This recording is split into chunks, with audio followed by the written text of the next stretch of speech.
nevěřte tomu. Belgie není jen barevná mapa ze školního atlasu. Belgie není ani maketa, ani koberec květin, ani říše hraček.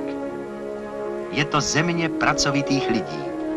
Země velkých průmyslových měst. Země u moře. I tudy prošla válka. Ale bunkry západního valu slouží dnes už jenom boji volebnímu. Za oceánské lodě přivážejí do Antwerp a Ostende pozdravy z celého světa. A také cizince na světovou výstavu. Kanály, silnice minulosti i přítomnosti spojují venkov s městy. Turisté ovšem používají rychlejšího spojení. Spěchají. A zastavují se jenom na chvíli, jen když v průvodcích je zvlášť zdůrazňováno, že třeba právě Brugy, chmurné pobožné Benátky severu, nelze v žádném případě vynechat. Tak místo středověkých kupeckých lodí se zbožím z celého světa, z Českého království, ze Španěl, z Portugal, z Němec, Kyjeva i z daleké Číny, jezdí tu motorové čluny výletníků z Chicaga a z Detroitu.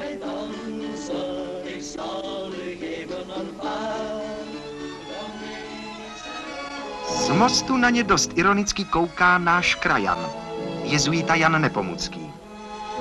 Kdysi dávno prý pro tu sochu zajeli z Bruk vlámští měšťanostové až do Prahy. Místo 3 neděl zdrželi se v Praze 3 roky. Od té doby se u nás říká hlučným nočním veselicím na jejich památku Flámy. V Belgii vidíme prapory na všech stranách. Vlámové milují prapory vždycky. V pátek jako ve svátek. Uprostřed brabantské země je Brusel, hlavní město Belgie, cíl naší cesty. Domy, ulice, náměstí, parky, jako v každém pořádném městě. Ale vidíte, tam vpravo, až docela vzadu. Ano, to je Atomium, Eiffelka bruselské výstavy. Takhle rychle se můžete dostat ovšem jen ve filmu. Tramvají to trvá nejméně půl hodiny. A přeci je tramvaj ze všech dopravních prostředků, které svážejí návštěvníky na výstavu, prostředkem nejpoužívanějším. I světová výstava je totiž především záležitostí milionů prostých lidí. A hlavně Belgičanů. Tady, anebo v kterékoliv z 10 bran výstaviště, začíná dlouhá pouť pavilony 46 států a 8 mezinárodních organizací. Túra na několik dní pro nejzdatnější chodce. Pro vaše pohodlí jsou však připraveni moderní motorizovaní rikšové. Výstavní vláčky vás provezou výstavištěm. Expos Expressu. Vozíčky vysuté dráhy lákají k projížďce.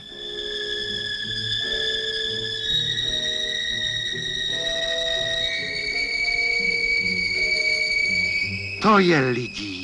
Hotová demonstrace zvědavých. A všichni nejdříve pospíchají k Atomiu. Tak to je tedy Atomium. Co to vlastně je? 150 miliardkrát zvětšený atom krystalu železa. 150 miliardkrát atom železa. Tyhle lesklé aluminiové bubliny. Na novoty si musíme zvykat a nebát se jich, nezatracovat předem. Podívat se vzhůru a smeknout klobouk. Je to velké dílo nebo velký nesmysl? Je to pomník naší doby, Silvičko. To je výška.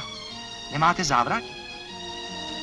Moc se napřemýšlel náš kameraman Ivan Frič, jak dostat do tak malé kamery tak velký kolos.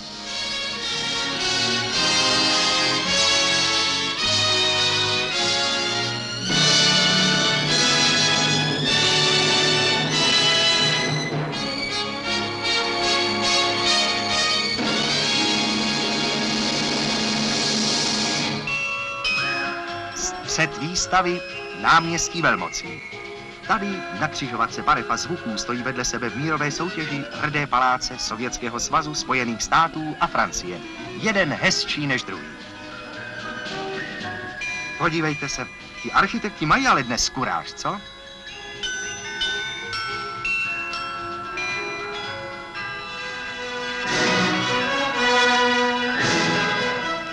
Denně přicházejí zástupy do pavilonu Sovětského svazu. Všichni jsou zvědaví a mnozí nedůvěřiví. Až půjdou odtud, Nedůvěřiví už nebudou, ale zvědaví zůstanou. Sovětský pavilon je z největších na výstavě. Moderní, celý ze skla a z aluminia.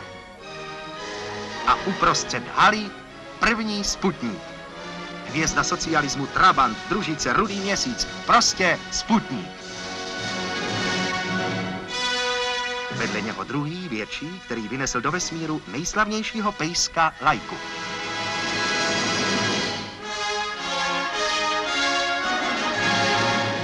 Otevírají se nové světy. Co myslíte? Jak dlouhá doba nás ještě dělí od první cesty člověka na Měsíc?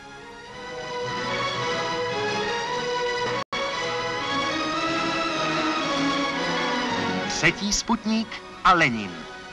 Dva pomníky pokroku, které se tyčí nad výstavou ohromujících výsledků 40 let socialistické práce. Začíná nový věk, novější než novověk. Sluneční energie bude pohánět umělé satelity Země, automatické stroje budou pracovat za člověka. Ale to už vlastně ani utopie není. Veliká fréza je řízena pokyny magnetofonového pásku.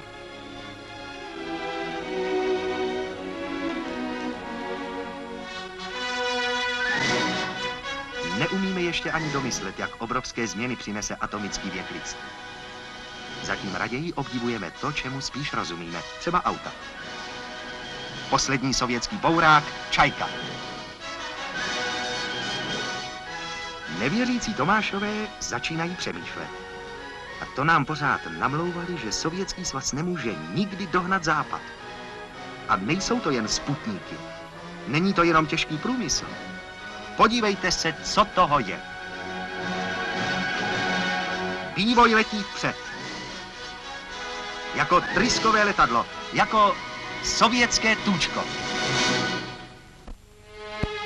Ale musíme jít dál, i když sotva nohy vlečen. Návštěva výstavy je sportovní výkon. Jen v sovětském pavilonu jsme nachodili 7 kilometrů. Spojené státy severoamerické leží na náměstí naproti Sovětskému svazu.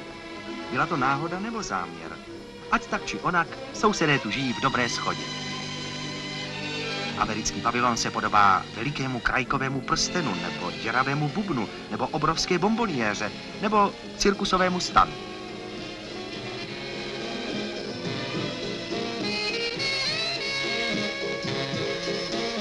Venku jezírko, uvnitř jezírko.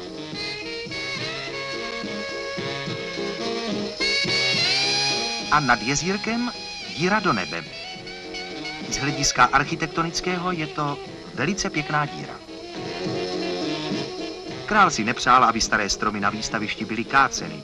Američané jeho přání respektovali, postavili pavilon kolem nich.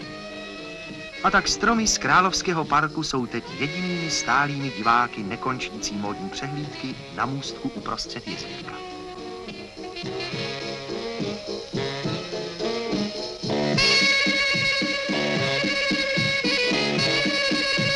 Každá manekínka ukazuje na číselníku, co stojí. Ty šaty, co má právě na sobě. Měla by to být podívaná především pro ženy. Bývá tu však leckdy víc mužů než žen. Asi proto, že mohou ocenit jak formu, tak obsah, nebo obráceně. Ženy jsou tedy vlastně o půl zábavy ošizeny. Mechanické ruce dálkového manipulátoru vypadají jako chapadla fantastického draka z pohádky. Jsou však velmi poslušné a napodobují přesně všechny pohyby, co předvádí tenhle mladík v pruhovaném saku. Člověku jde až mráz po zádech. Ale takový stroj není jen pro zábavu. Má veliký význam při práci v radioaktivním poli, kam člověk nemůže.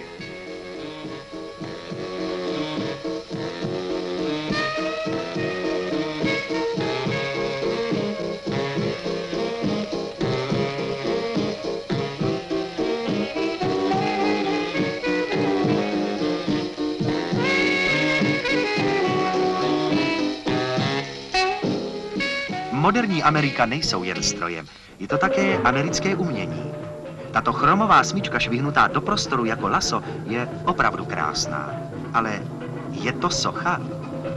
Jak je to vůbec s tím bezpředmětným sochařstvím, když socha sama je přece předmět? Ještě těžší bude ovšem pochopit výstavu amerického abstraktního malířství.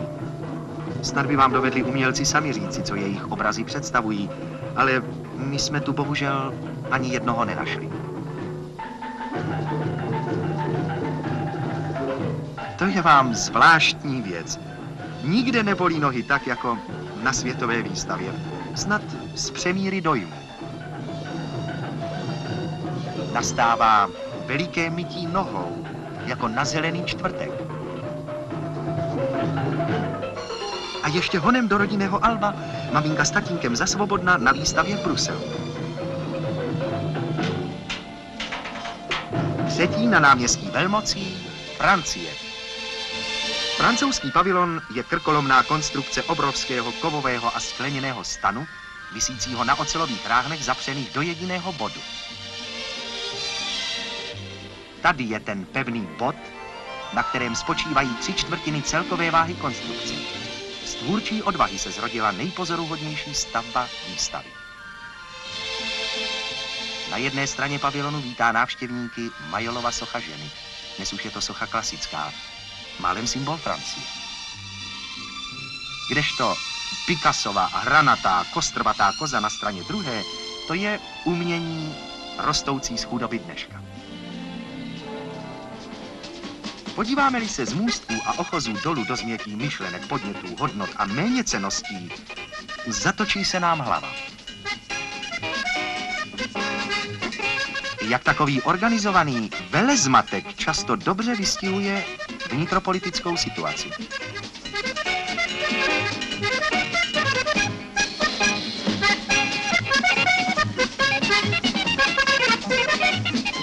V realizaci objevů bývala Francie vždy o krok napřed, ale tento stratoreaktor je zatím jenom model. A najednou nám je teskno. Teskno z detailu, který je tak výmluvný. Primitivní závaží na stavu černého alžírského tkalce jsou snad jediné cihly, které lze v tomto ocelovém prostoru najít. Jaký to vybičovaný protiklad. Na jedné straně vrchol metropolitní techniky a abstrakce, na druhé straně chudobný tkalcovský stav občana Francouzské unie. Paradox sladké Francie. První den na expu končí, ale neodcházejme s hlavou plnou protikladů, to až zítra, pozítří, až se budeme loučit s výstavou, vracet se domů. Večer nás láká do světa hlučných atrakcí, kolotočů světla, ohňostrojů veselí. I to patří k světové výstavě pod lákavé heslo za zblížení národu.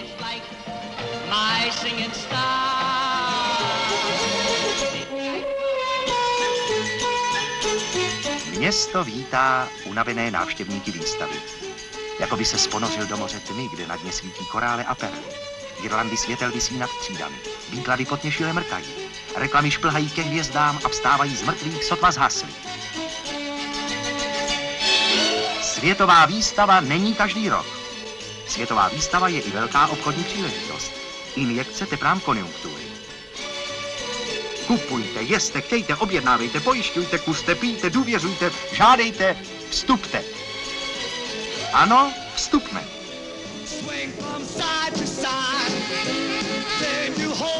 V dancingu otevřeném až do rána můžete protančit i smutek mládí.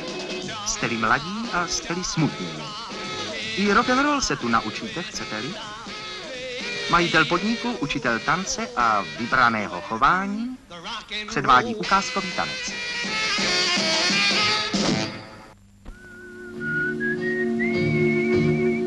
Nevyspalí, s těžkou hlavou začínáme opět ráno na výstavě. Nikde ani živáčka. U nás už míjí okna. Okna do Československa. My jsme na trud světu vždycky raní ptáci. Ale vyspal se pěkně do růžova ten náš pavilonek.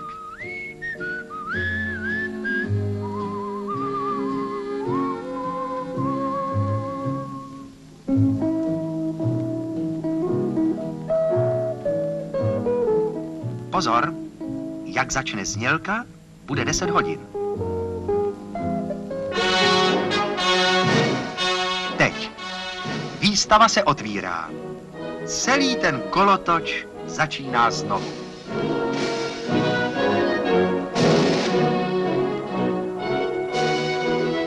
Líbezné mečíky vroubí studenou krásu západoněmeckého pavilonu. Je přísný a účelný, strohý a působivý. Jugoslávský pavilon se otevírá pohledům ze všech stran.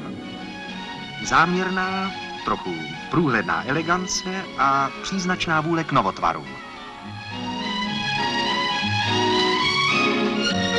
Švýcaři přivezli do Bruselu své hory, jezera a hlavně výborné stroje. Skautíky nevystavují, ti přišli sami.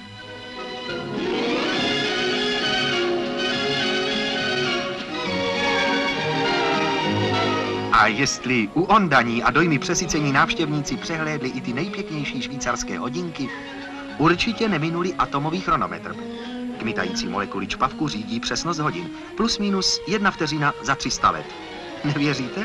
Můžete si počkat, ale nezapomeňte si nejdřív nařídit hodinky.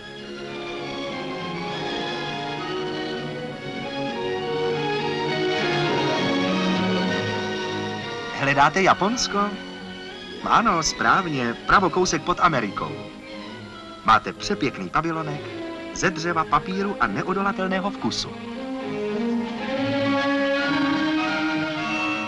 Thajsko, skromná a vkusná exotika Orientu, se krčí ve stínu svaté stolice. Pavilon Vatikánu na náměstí Velmocí tak trochu kibicuje k mírové soutěži Sovětského svazu, Ameriky a Francie.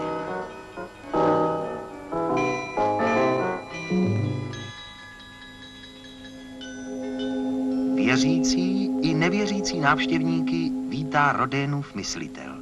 Nabádá k přemýšlení. Ale o čem? O čem? Co se nám to tu snaží namluvit? Jak to, že právě tady zapomněli na hlavní heslo výstavy? Takhle si představují zličtění světa?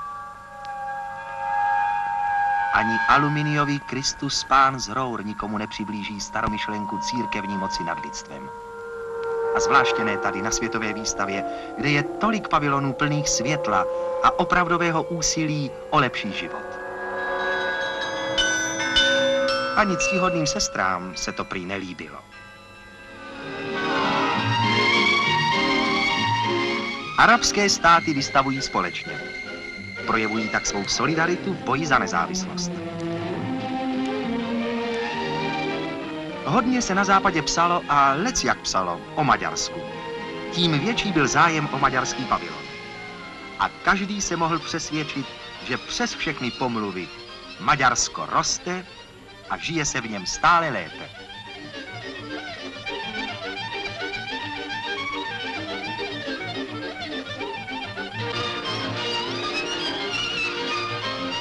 Na expo chodila většina diváků s poctivým zájmem a snahou o vzájemné porozumění a poznání. Člověk se vždycky rád přesvědčí na vlastní oči, ale je to škoda, že jenom na vlastní oči jsou i jiné smysly.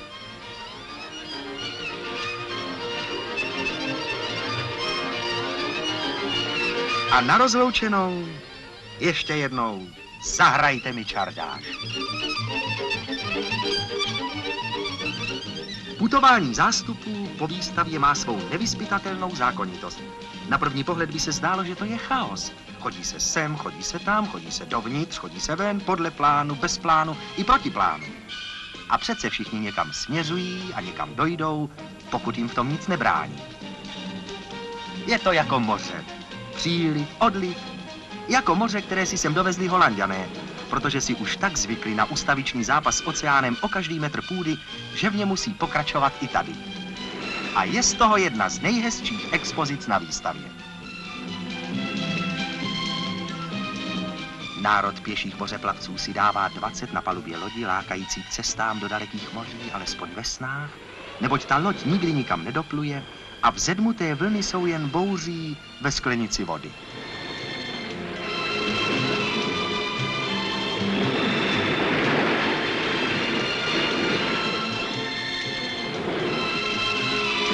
Víte, Víte, co je to polder? Právě po něm jdete.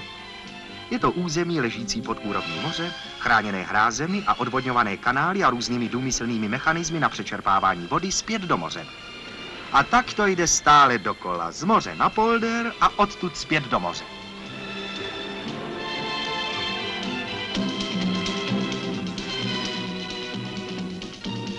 Člověku jde z toho všeho hlava kolem. A je najednou vděčný i za to, že na světové výstavě voní dokonce květiny, jako doma na zahrádce, že i tady se najde kousek trávy a nemusí si kupovat tu prapodivnou věc půl hůl a židle půl. Že i na výstavišti jsou párkaři a stánky z banány. A že když má žízeň, může se rozhodnout mezi Coca-Colou nebo obyčejnou vodou z vodovodu. A že konec konců i čaj v termosce a buchta od maminky přijde tady k dnu. Ale je tu ještě betonový stan, který pro elektronickou báseň postavil Philipsům slavný francouzský architekt Le Corbusier. Nebo štíhlý zoban belgického pavilonu Génie Civil. Pěkný kousek odvahy a umění belgických inženýrů. Odvahu měl i kameraman, když točil tenhle záběr. Máte strach, že se betonový zobec zlomí? Ale kde pak? Ještě na něj pověsili můstek, po kterém se valí hromada lidí. Ještě mnoho by se dalo ukázat. Ale my vám teď ukážeme už jen to nejlepší. Československý pavilon. Je to velké slovo, ale tentokrát to sedí.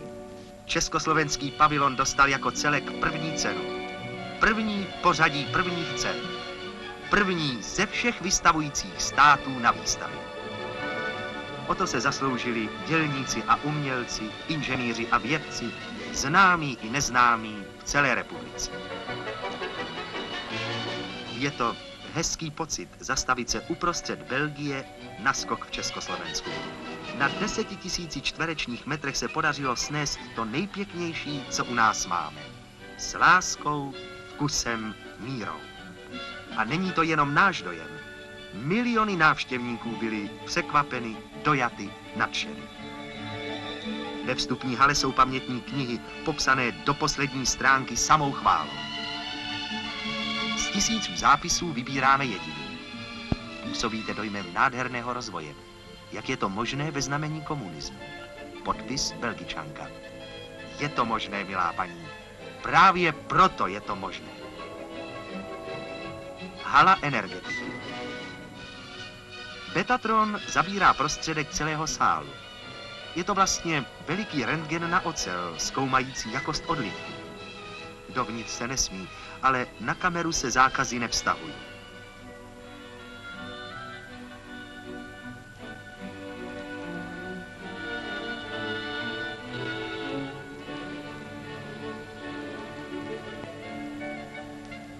Ve strojní hale jsou stroje natřený bíle. Tím ztratili půlku své zemské tíže. Získali na kráse, ale nic jim neubylo na mimořádné výrobní kapacitě.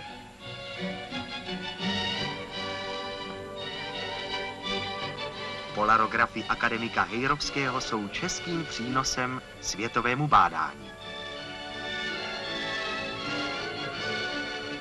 Přesné lékařské přístroje soutěží s velkými průmyslovými celky o zájem diváků. Všechny exponáty této haly, a kolik jsme jich nemohli ani ukázat, jsou špičky převyšující průměr nejen náš, ale i světový, a nejen průměr, ale často i vrcholy. Hračky. Zas jedna velká cena. Kolikátá už.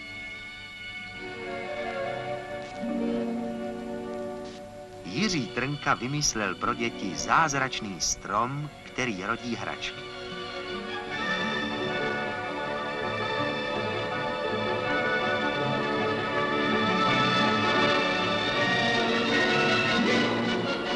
Ze dřeva blok, z bloku kuželka, z kuželky panenka. Hop do modré, hub do červené a už je tu Madlenka.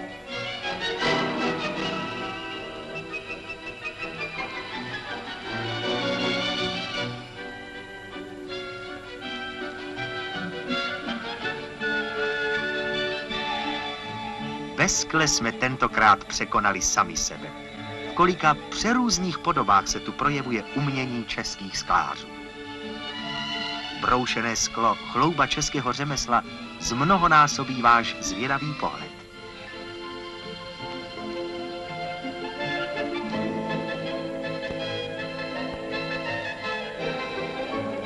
Skupina neobvykle velikých tanečnic je kus dokonalé práce a kus jiskřivého umění. Španělští studenti mohli na nich oči nechat.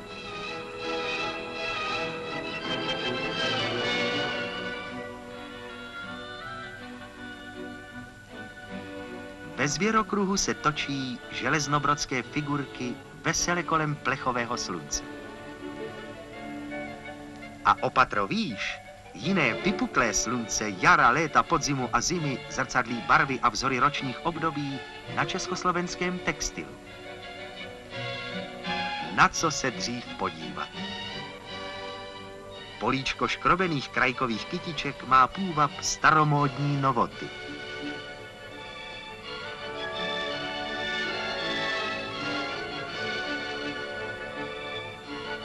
Léto hoří červencovým sluncem, zelená se stínem ovocných stromů.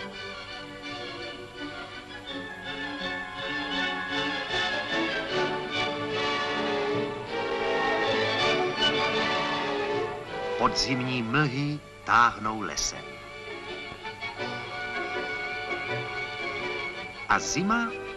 Zima patří koncertním sálům, hudbě a ušlechtilým nástrojům. Československá expozice je nazvaná Den v Československu, ale tady v textilu nám ukázali celý rok, jako když mávne kouzelným proutkem. Z jara do podzimu, z dneška do minulosti a jsme v historických památkách. V červeno-červeném Kybalově gobelínu vytkali mladí tkalci a tkadleny staré hrady a zámky, co jich jen republika má. Kdyby ty paní šli na chvíli stranou, tak byste viděli, jak krásná je to práce.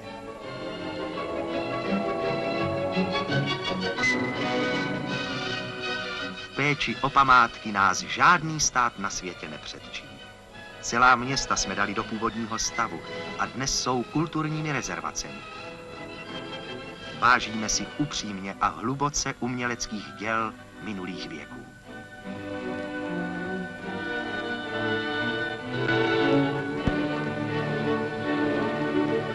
Levočský oltář, skvost slovenské pozdní gotiky, zachránili restaurátoři. Jaký je vlastně rozdíl mezi tímhle italským chlapečkem a slovenským Ježíškem? Ani těch 6 století se příliš nepozná.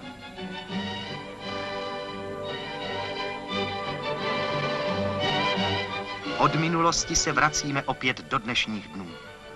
Na jejich prahu stojí nesmrtelná postava národního hrdiny Julia Pučíka. Nabádá a varuje. Bděte, lidé, bděte nad všemi úspěchy vědy, techniky, umění. Bděte, aby všechen ten nádherný rozvoj se nezměnil v apokalypsu atomové zkázy.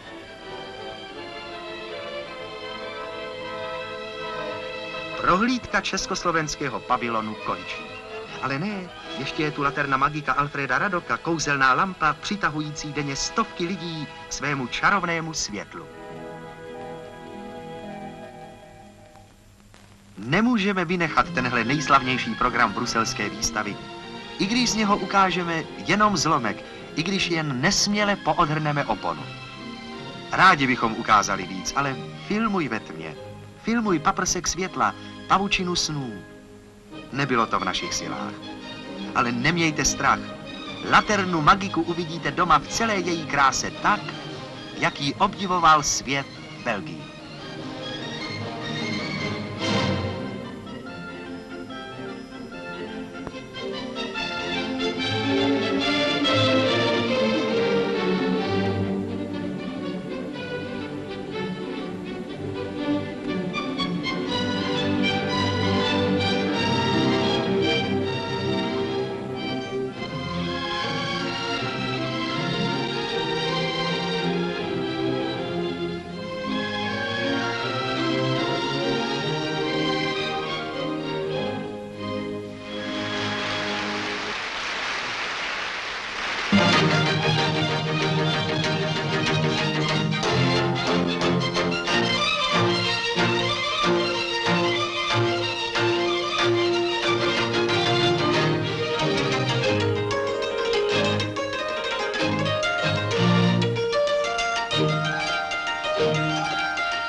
Chers amis, notre spectacle est terminé.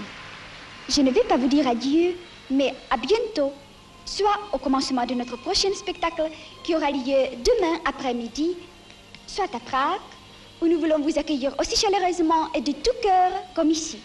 Et voilà, Ano, Silvo Daníčková, nebudeme se loučit. Naschledanou doma. Naschledanou v Praze.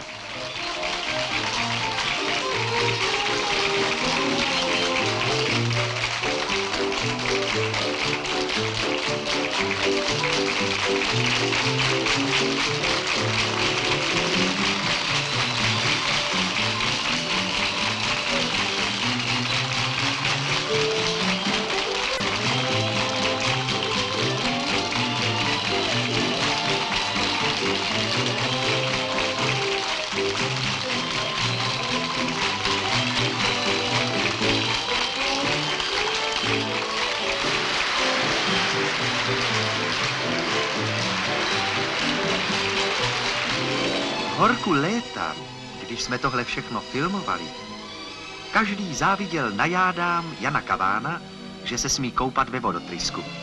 Hned bychom s nimi měnili.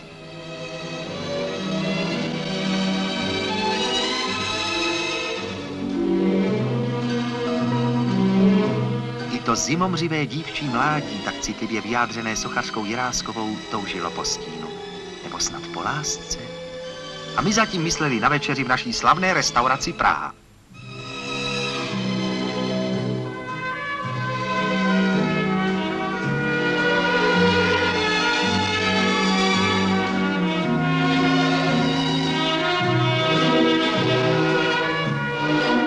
Ale ještě se nemůžeme s Československem v Bruselu rozloučit. Ještě vypukly národní dny s břesknou vojenskou dechovkou, která si rázem získala srdce Belgičanů.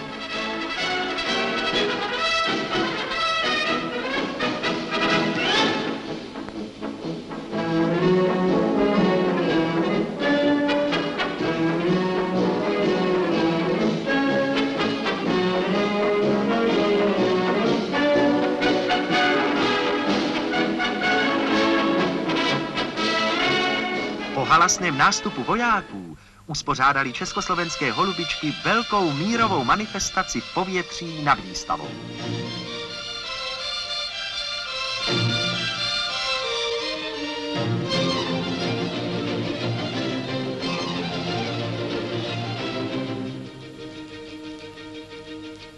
Na esplanádě, kde se konaly všechny velké slavnosti světové výstavy, tančí lučnice.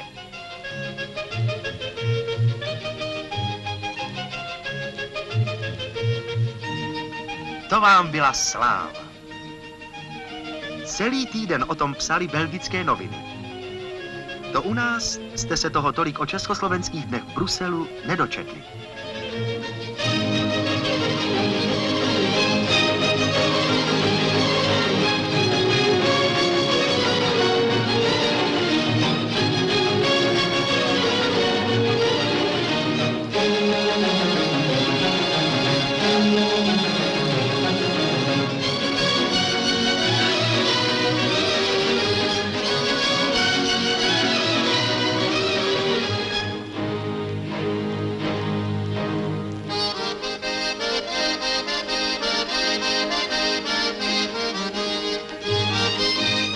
Ten malý se diví, jak si ti velcí umějí pěkně hrát.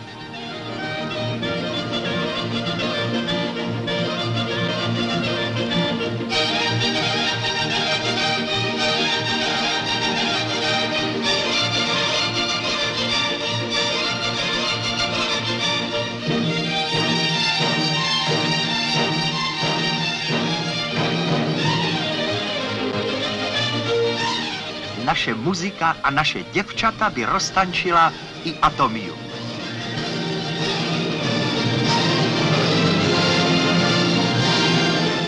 Nadejde však chvíle, kdy je třeba se s výstavou rozloučit. Sejde z očí, ale nesejde s mysli. Začíná večer. Modrý večer.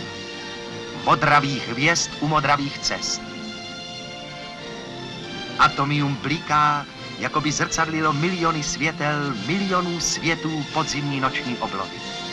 Na jezírku hoří vodotrysky všemi barvami a uprostřed vodní hladiny svítí do tmy nesmrtelný plamen života.